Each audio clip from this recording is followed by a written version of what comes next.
My Antonia by Willa Cather. Book 4. The Pioneer Woman's Story. Narrated by Schann Stewart. Chapter 1. 2 years after I left Lincoln, I completed my academic course at Harvard. Before I entered the law school, I went home for the summer vacation.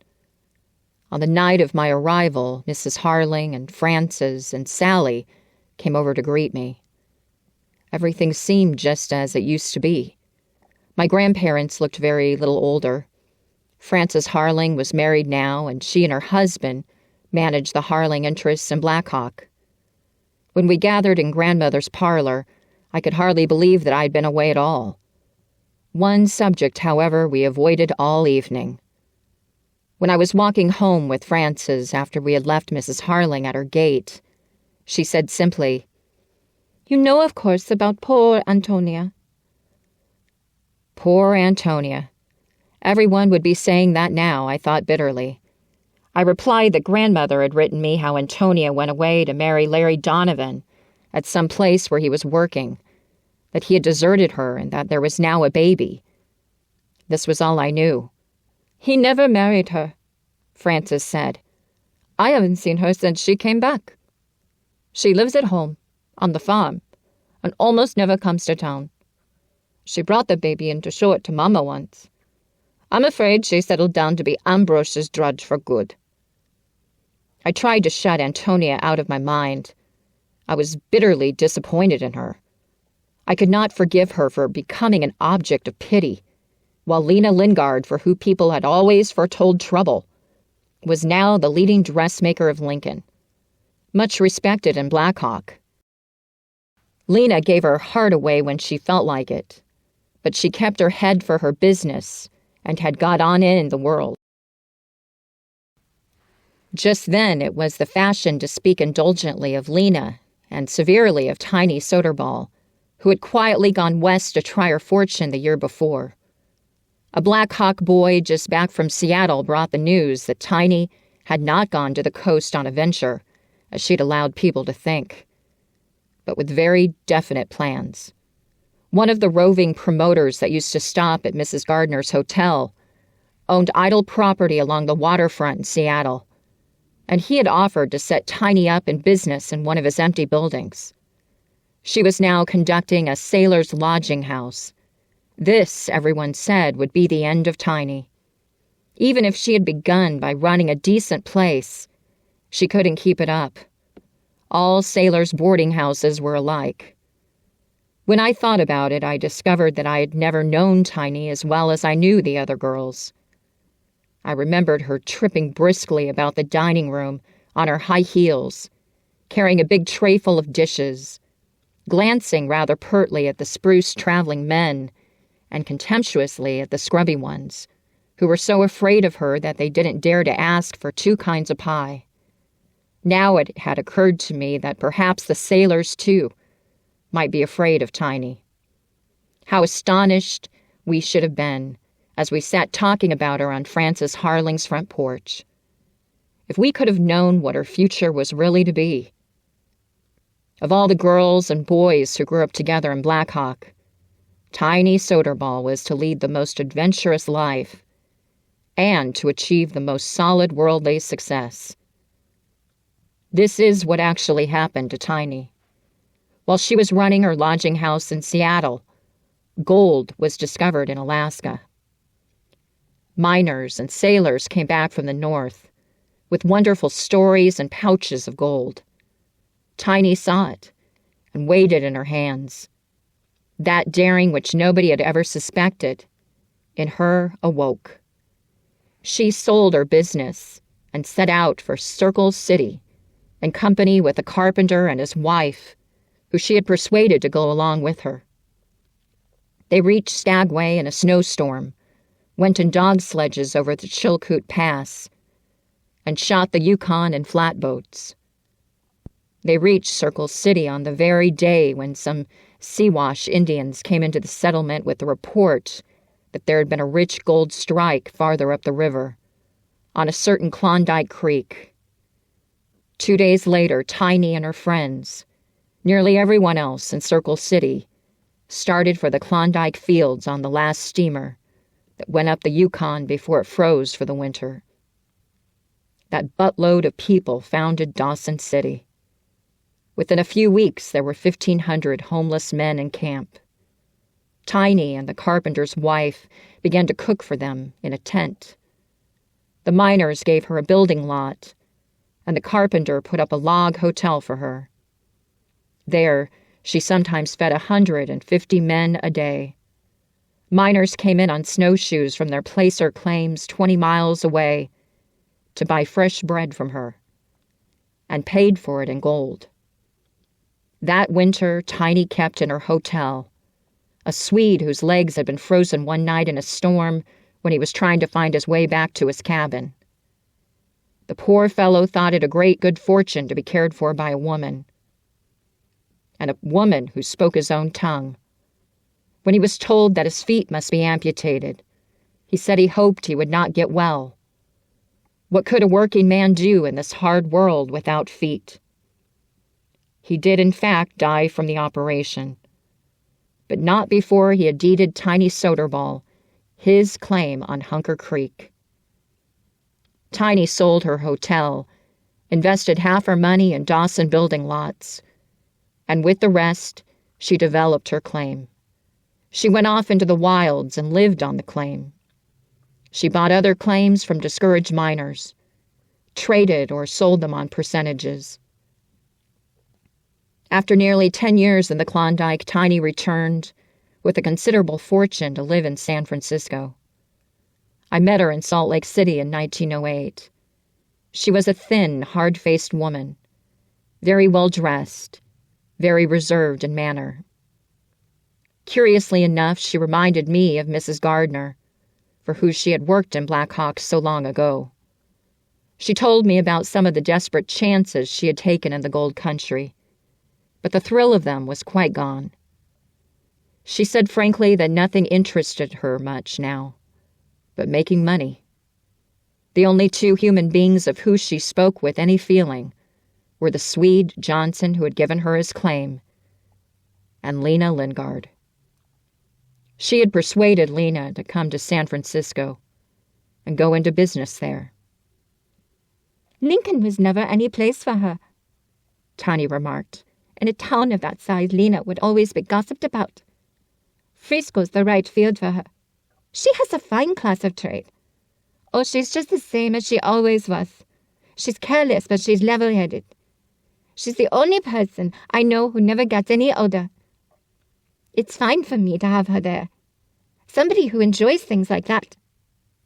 She keeps an eye on me and won't let me shabby. When she thinks I need a new dress, she makes it and sends it home with a bill that's long enough, I can tell you. Tiny limped slightly when she walked. The claim on Hunker Creek took toll from its possessors. Tiny had been caught in a sudden turn of weather, like poor Johnson.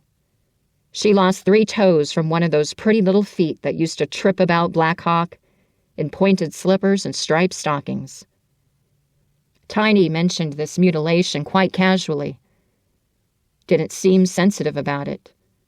She was satisfied with her success, but not elated. She was like someone in whom the faculty of becoming interested is worn out. Chapter 2.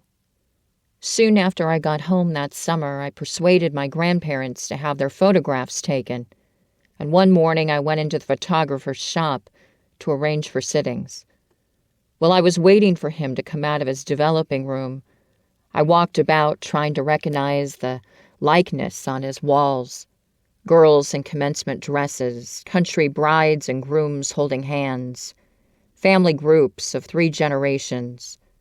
I noticed in a heavy frame one of those depressing crayon enlargements often seen in farmhouse parlors, the subject being a round-eyed baby in short dresses. The photographer came out and gave a constrained, apologetic laugh. "Ah, that's Tony Shimmerdaw's baby. Oh, you remember her? She used to be the Harling's Tony. Too bad. She seems proud of the baby, though. Wouldn't here do a cheap frame for the picture. I expect her brother will be in it for it Saturday. I went away feeling that I must see Antonia again. Another girl would have kept her baby out of sight, but Tony, of course, must have its picture on exhibition at the town photographer's in a great gilt frame. How like her. I could forgive her, I told myself, if she hadn't thrown herself away on such a cheap sort of fellow.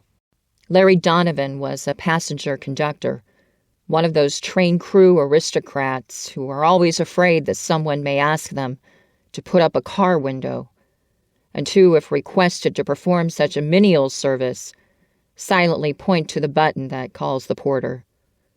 Larry wore this air of official aloofness even on the street, where there were no car windows to compromise his dignity. At the end of his run, he stepped indifferently from the train along with the passengers. His street hat on his head and his conductor's cap in an alligator skin bag went directly into the station and changed his clothes. It was a matter of the utmost importance to him never to be seen in his blue trousers away from the train. He was usually cold and distant with men, but with all women he had a silent, grave familiarity, a special handshake accompanied by a significant, deliberate look. He took women, married or single, into his confidence, walked them up and down in the moonlight, telling them what a mistake he had made by not entering the office branch of the service, and how much better fitted he was to fill the post of general passenger agent in Denver than the rough-shod man who then bore that title. His unappreciated worth was the tender secret Larry shared with his sweethearts, and he was always able to make some foolish heartache over it. As I drew near home that morning, I saw Mrs. Harling out in her yard, digging round her mountain ash tree. It was a dry summer, and she had now no boy to help her. Charlie was off in his battleship cruising somewhere on the Caribbean Sea. I turned in at the gate. It was with a feeling of pleasure that I opened and shut that gate in those days. I liked the feel of it under my hand.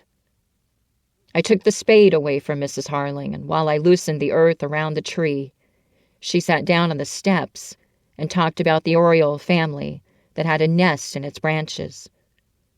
"Mrs. Harling," I said presently, "I wish I could find out exactly how Antonia's marriage fell through." Why don't you go out and see your grandfather's tenant, the widow Stevens? She knows more about it than anybody else. She helped Antonia get ready to be married, and she was there when Antonia came back. She took care of her when the baby was born. She could tell you everything. Besides, the widow Stevens is a good talker, and she has a remarkable memory.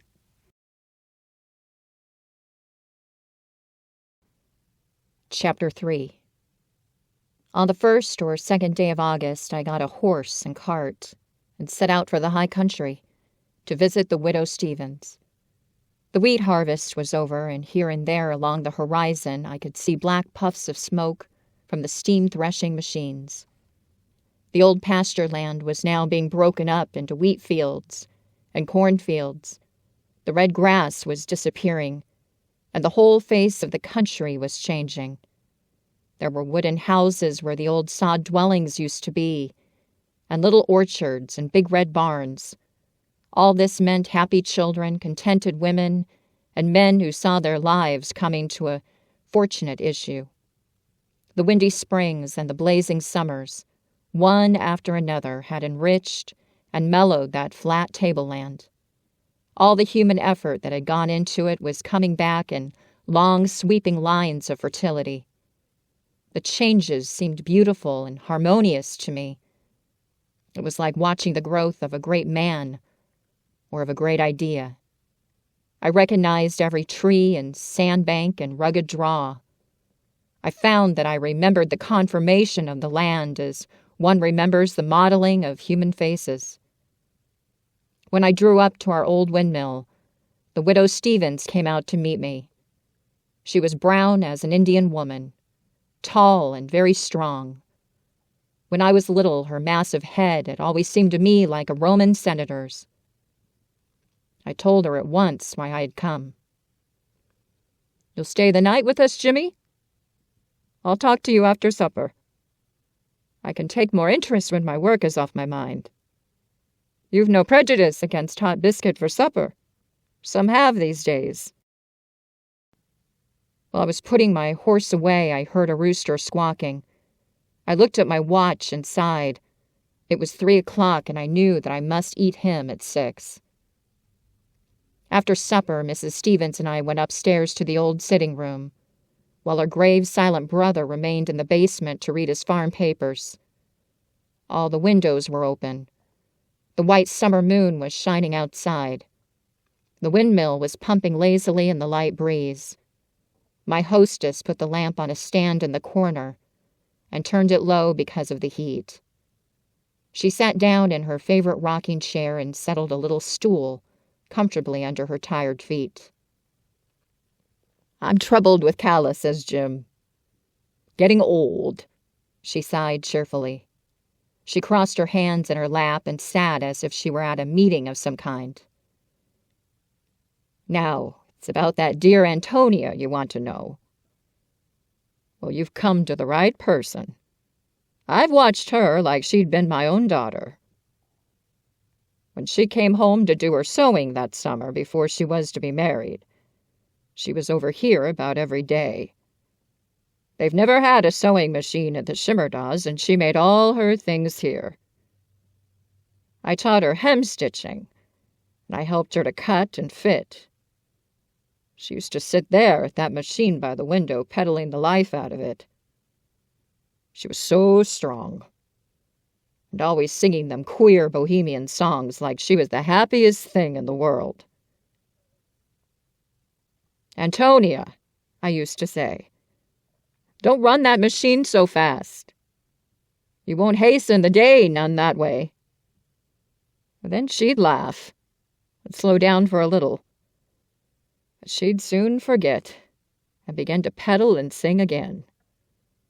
I never saw a girl work harder to go to housekeeping right and well prepared. Lovely table linen the Harlings had given her, and Lena Lingard had sent her nice things from Lincoln. We hem-stitched all the tablecloths and pillowcases and some of the sheets. Old Mrs. Shimmerdaw knit yards and yards of lace for her underclothes. Tony told me just how she meant to have everything in her house.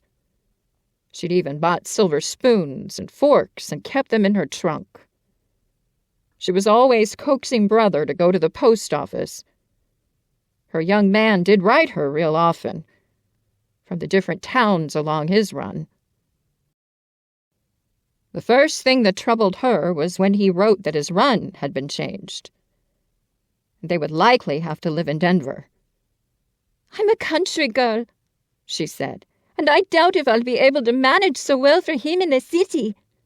I was counting on keeping chickens and maybe a cow." She soon cheered up, though. At last she got the letter telling her when to come. She was shaken by it. She broke the seal and read it in this room. I suspected then that she'd begun to get faint-hearted, waiting, though she'd never let me see it. Then there was a great time of packing. It was in March, if I remember rightly, and a terrible muddy raw spell with the roads bad for hauling her things to town. And here, let me say, Ambrose did the right thing. He went to Black Hawk and bought her a set of plated silver in a purple velvet box, good enough for her station.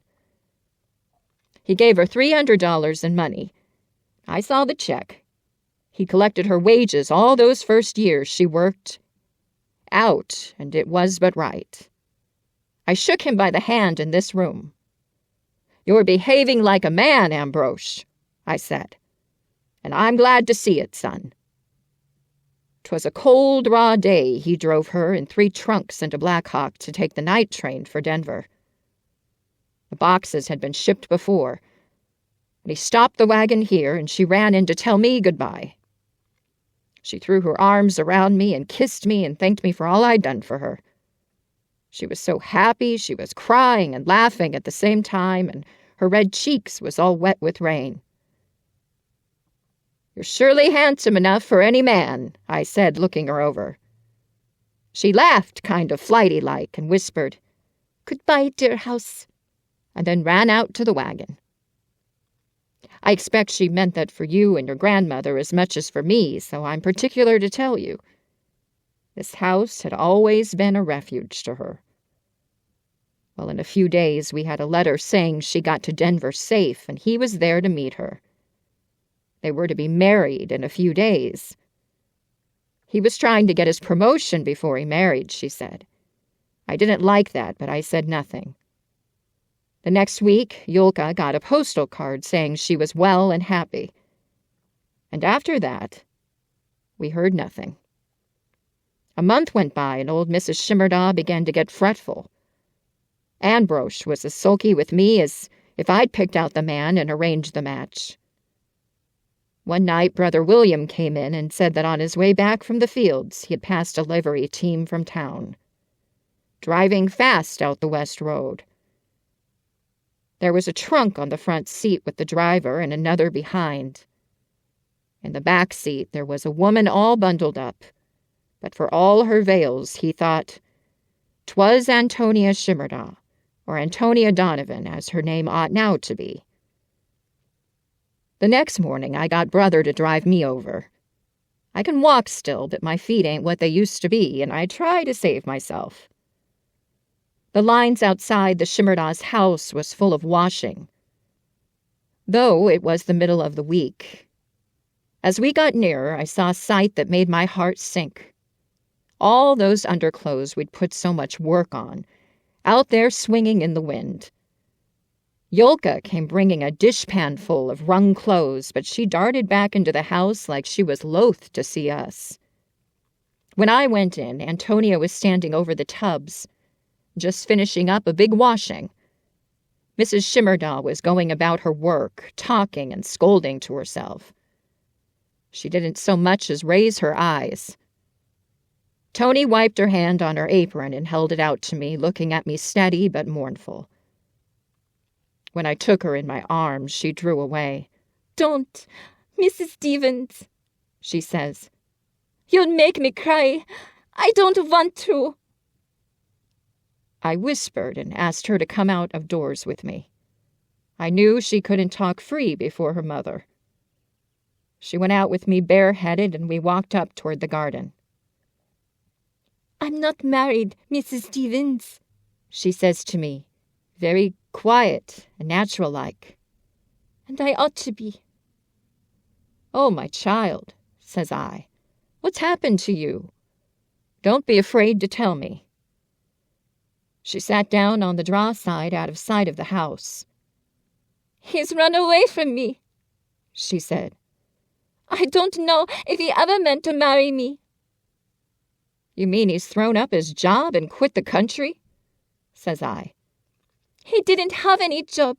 He'd been fired, blacklisted for knocking down fares. I didn't know. I thought he hadn't been treated right. He was sick when I got there. He'd just come out of the hospital. He lived with me till my money gave out, and afterward I found he hadn't really been hunting work at all. Then he just didn't come back. One nice fellow at the station told me when I kept going to look for him to give it up. He said he was afraid Larry'd gone bad and wouldn't come back any more. I guess he's gone to Old Mexico. The conductors get rich down there, collecting half fares off the natives and robbing the company. He was always talking about fellows who had gone ahead that way." I asked her, of course, why she didn't insist on a civil marriage at once. That would have given her some hold on him.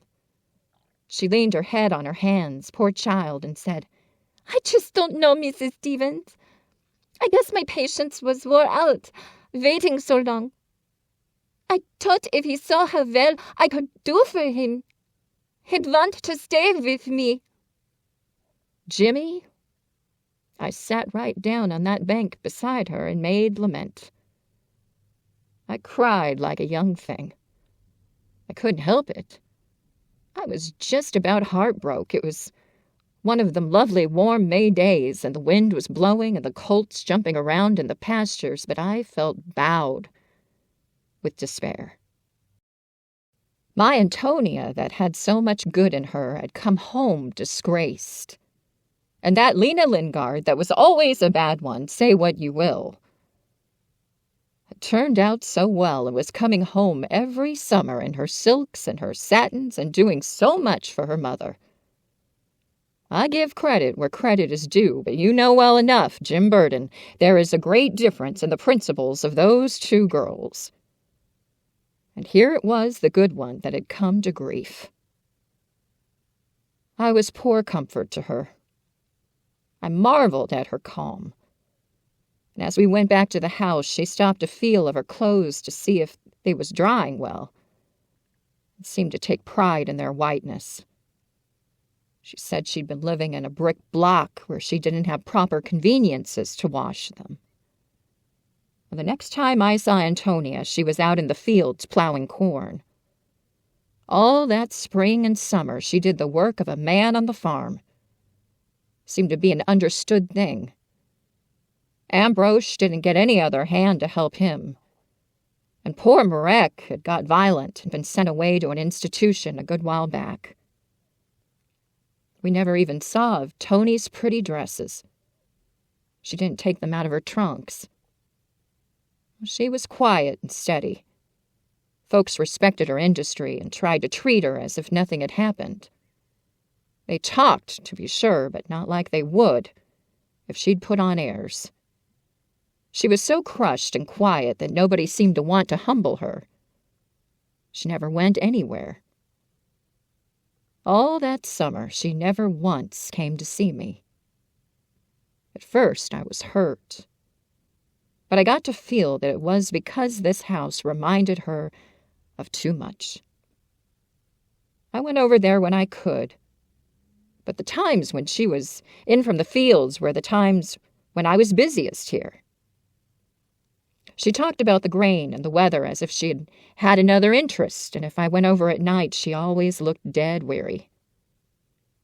She was afflicted with toothache, one tooth after another ulcerated, and she went about with her face swollen half the time. She wouldn't go to Black Hawk to a dentist for fear of meeting people she knew. Ambrose had got over his good spell long ago and was always surly. Once I told him he ought not to let Antonia work so hard and pull herself down.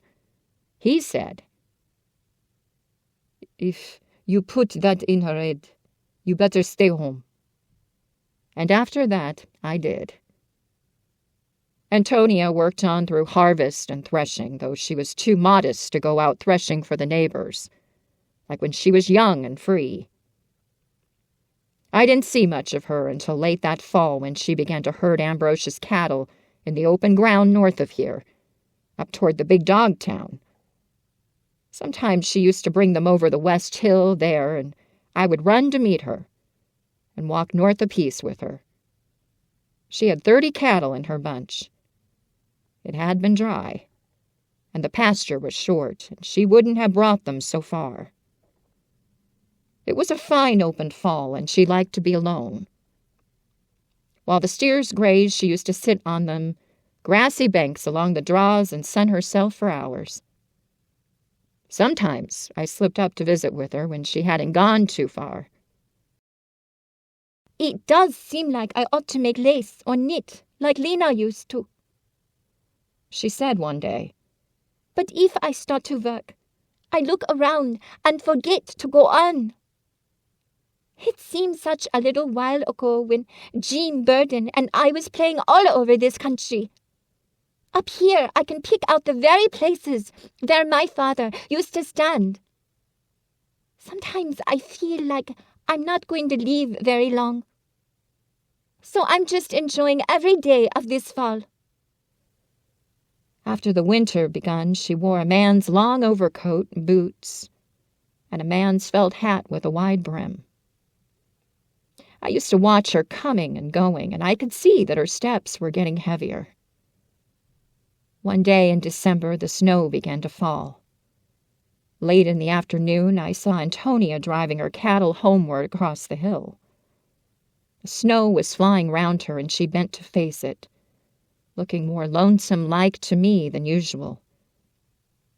Dearie me, I says to myself, the girl stayed out too late.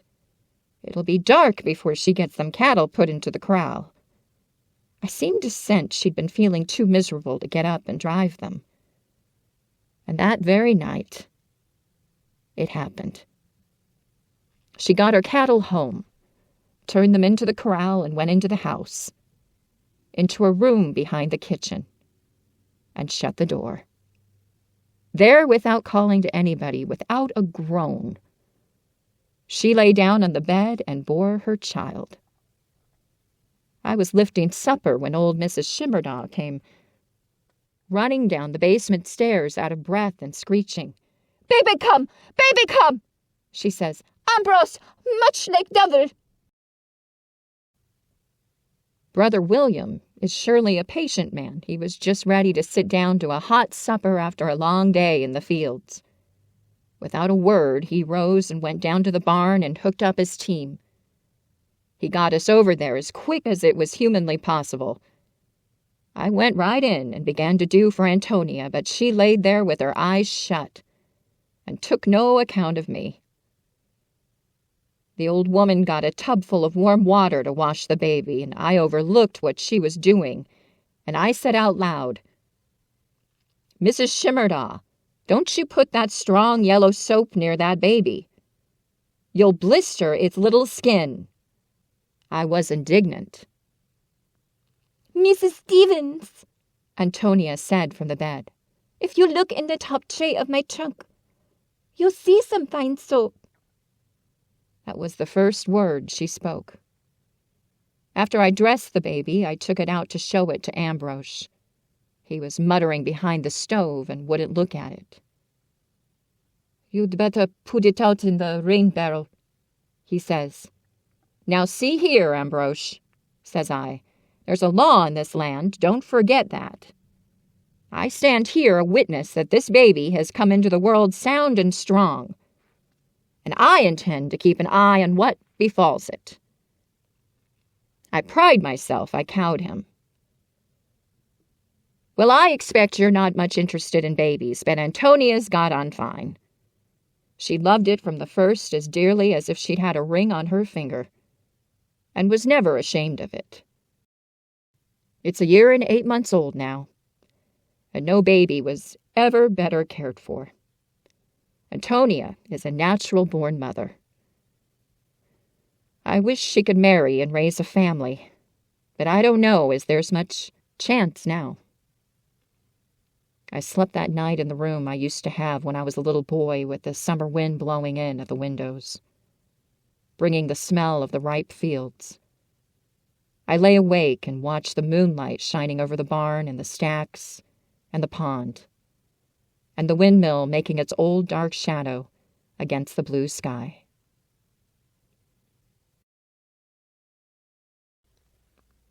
Chapter 4. The next afternoon I walked over to the Shimerdaws. Yulka showed me the baby and told me that Ántonia was shocking wheat on the southwest quarter. I went down across the fields, and Tony saw me from a long way off.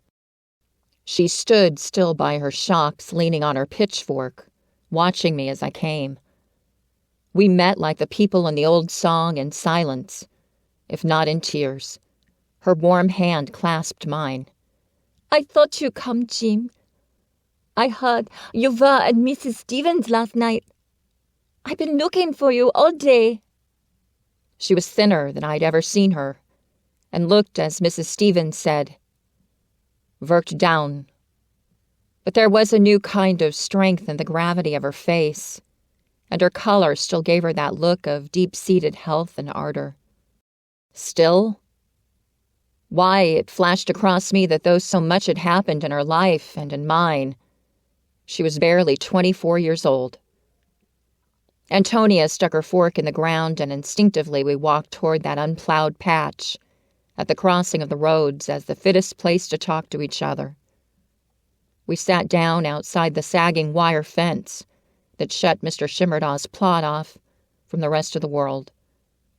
The tall red grass had never been cut there.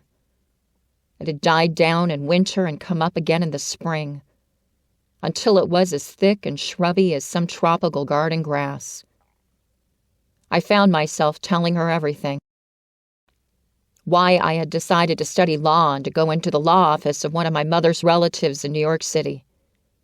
About Gaston Cleric's death from pneumonia last winter, and the difference it had made in my life. She wanted to know about my friends and my way of living, and my dearest hopes. "Of course, it means you are going away from us for good," she said with a sigh. "But that don't mean I'll lose you. Look at my papa here. He's been dead all these years, and yet he is more real to me than almost anybody else. He never goes out of my life. I talk to him and consult him all the time. The older I grow, the better I know him, and the more I understand him." She asked me whether I had learned to like big cities. "I'd always be miserable in a city. I die of lonesomeness. I like to be where I know every stack and tree, and where all the ground is friendly. I want to leave and die here. Father Kelly says everybody is put into this world for something, and I know what I've got to do. I'm going to see that my little girl has a better chance than ever I had. I'm going to take care of that girl, Jim." I told her I knew she would. "Do you know, Antonia, since I've been away, I think of you more often than of anyone else in this part of the world. I'd have liked to have you for a sweetheart, or a wife, or my mother, or my sister, anything that a woman can be to a man. The idea of you is a part of my mind. You influence my likes and dislikes, all my tastes, hundreds of times when I don't realize it. You really are a part of me." She turned her bright, believing eyes to me, and the tears came up in them slowly. "How can it be like that? When you know so many people, and when I've disappointed you so. Ain't it wonderful, Jim, how much people can mean to each other? I'm so glad we had each other when we were little. I can't wait till my little girl's old enough to tell her about all the things we used to do. You'll always remember me when you think about old times, won't you? And I guess everybody thinks about old times, even the happiest people." As we walked homeward across the fields, the sun dropped and lay like a great golden globe in the low west. While it hung there, the moon rose in the east as big as a cartwheel, pale silver and streaked with rose color, thin as a bubble or a ghost moon.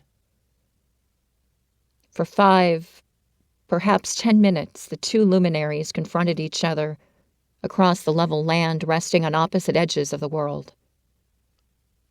In that singular light, every little tree and shock of wheat, every sunflower stalk and clump of snow on the mountain, drew itself up high and pointed.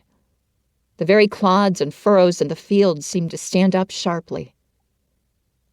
I felt the old pull of the earth, the solemn magic that comes out of those fields at nightfall. I wished I could be a little boy again, and that my way could end there. We reached the edge of the field where our ways parted. I took her hands and held them against my breast, feeling once more how strong and warm and good they were. Those brown hands, and remembering how many kind things they had done for me. I held them now a long while over my heart. About us, it was growing darker and darker. I had to look hard to see her face, which I meant always to carry with me. the closest, realest face, under all the shadows of women's faces, at the very bottom of my memory. "I'll come back," I said earnestly through the soft, intrusive darkness. "Perhaps you will." I felt rather than saw her smile. "But even if you don't, you're here, like my father, so I won't be lonesome." As I went back alone over that familiar road, I could almost believe that a boy and girl ran along beside me, as our shadows used to do, laughing and whispering to each other in the grass. Hi folks, thank you so much for listening, and a massive thank you to Schann Stewart for bringing to life this wonderful story of Antonia.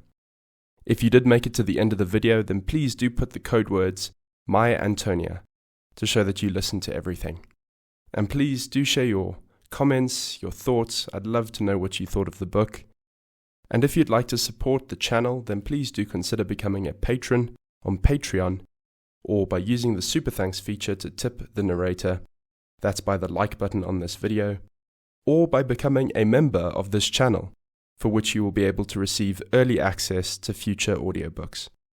Other than that, have a brilliant rest of your day. Cheers.